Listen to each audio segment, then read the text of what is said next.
Welcome to the start of a new trend in composting. Kitchen composting is just catching on, and there is no need to wait for your city or town to start curbside composting. Introducing the Kitchen Worm Compost Bin. The first thing you will notice is that it looks like a regular 5-gallon bucket with lid. The only modification is the 8 holes drilled near the top for ventilation. It only takes up 1 square foot of floor space in your kitchen. What makes this system so simple is that the bedding and worms are already in the bucket. There is no need to tear up paper, add compost, or dirt. You don't have to worry about ordering a pound of worms and hoping they arrive okay. Using your kitchen worm composting bin is so simple. First, you set the lid aside and put in food scraps. Then you use the wooden spoon to cover the food with a bit of bedding. Then replace the lid. Really simple. About once a week, use the spoon to gently stir the bedding. This lets you look to make sure the food is getting eaten. If there is food that has been in more than a couple of days, feed less until your worm colony expands. If the bedding is too dry, then add a cup of water. Actually, most coffee drinkers never have to add water if they put the grounds and filters in each day.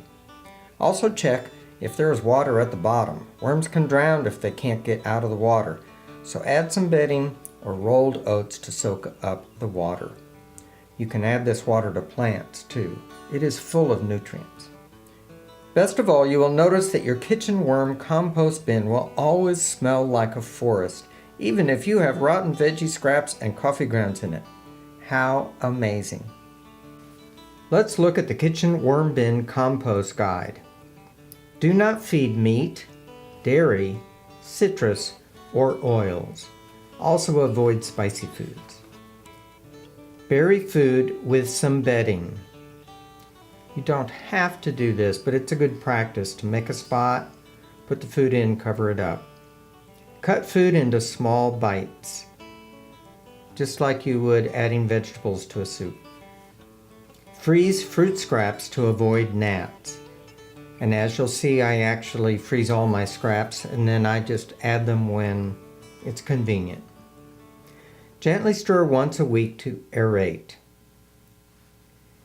These need to have some oxygen in there, and with these 5-gallon buckets, that's important to do once a week. It also lets you check on the worms and to see if there's food left in from a couple of days ago. Feed both browns and greens as shown.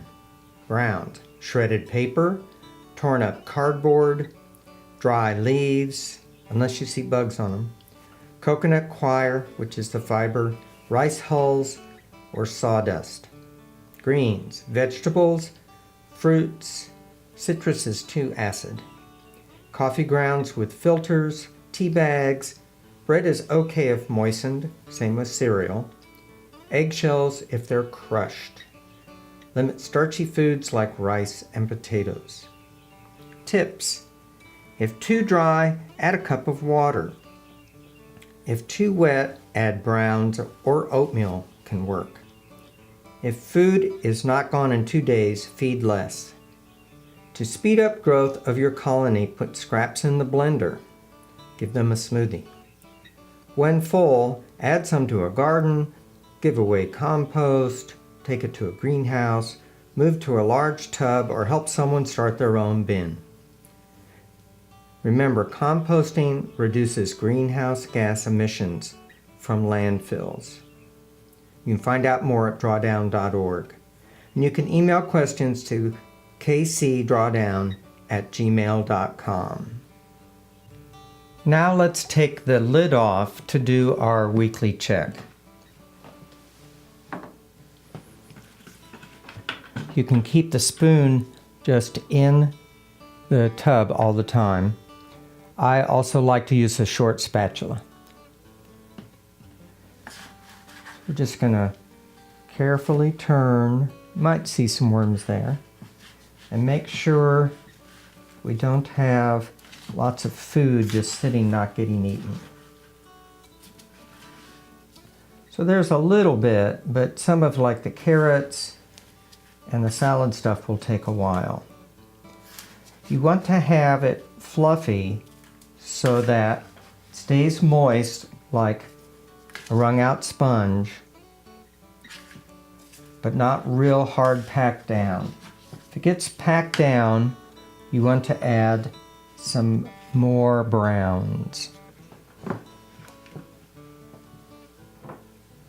Torn up newspaper works fine. This is the coconut coir, and it's the fiber from coconut, and it's kind of like crushed up leaves. So once a week, if you're finding it's really moist, you could add that and just stir it in. You can even just keep it on top. Rice hulls are another product that's just a waste product, so you can get a bag pretty cheaply. And it's really good for absorbing the moisture. And keeping it real fluffy. And it's easy to see when it's being absorbed and needs more.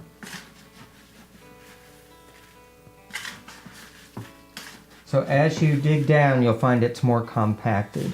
And the worms, of course, are trying to escape from birds, so oftentimes you won't even see them. Since this is a new worm bin, we're going to add some food.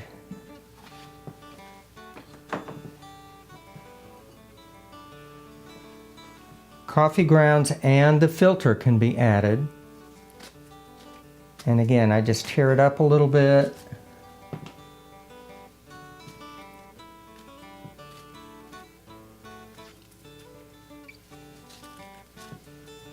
Cover it up a little bit.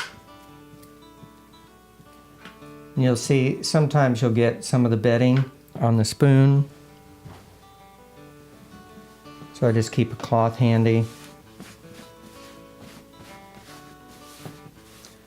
One reason I like to freeze the scraps is that if I'm in the middle of cooking and have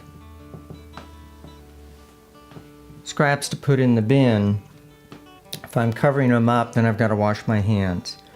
But I go ahead and just use a container, and when I'm fixing food, I have this out on the counter from the freezer, pop in cut up veggies or banana peels and just pop it in the freezer. There's never any smell because it's frozen, and I can dig down a little bit, put in some food and cover it up, and pop the rest back in the freezer. And that's it. So why bother with worm composting?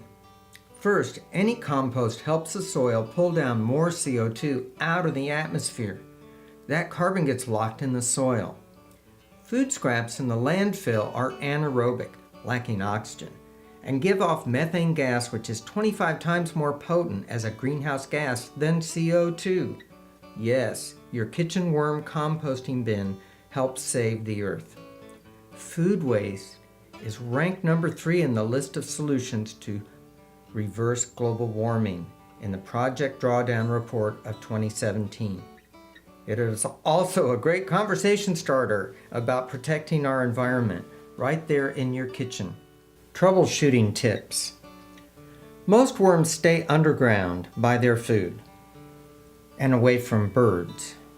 But sometimes a few worms will crawl all over the bin and lid. Maybe they are the explorers or biker gangs of the colony, who knows? I also see this happen more when the food gets low. If you remove the lid and make sure light is shining in the bin, worms will hide back underground, just as has happened in this bin. Gnats come with many fruits, especially bananas. I have found freezing fruit of scraps avoids this. They can also come with dried leaves. If you see gnats in your bin, here are 3 things that help. Set a small vacuum by the bin and Periodically vacuum any gnats you see when you remove the lid. Place a slice of apple in an open zip bag on top of the bedding. Leave it for a while, a day or two. Gnats will go inside and get trapped in there. Come back later and throw the bag away. There may be eggs laid in the top 2 or 3 inches of the bedding by gnats. You can take the whole bin outside in good weather and transfer the top layer to your garden or flower beds. It is okay if some worms join the outdoor colony there. If after a few weeks you don't see more worms than you started with, you can give your worms a food scrap smoothie. Just put the food scraps in the blender and pour some into their bin. They can eat their weight in food in one day, and that can get your colony multiplying. For the bedding, I use 8 cups of compost or dirt, 8 cups of rice hulls, 8 cups of coconut coir fiber, 4 cups of water, and a handful of biochar. I use coconut coir instead of peat moss since the harvesting of peat moss releases CO2 into the atmosphere. Coconut fiber is a waste product of coconut harvesting.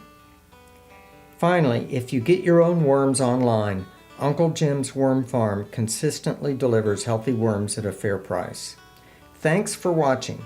Let's make kitchen composting the new normal.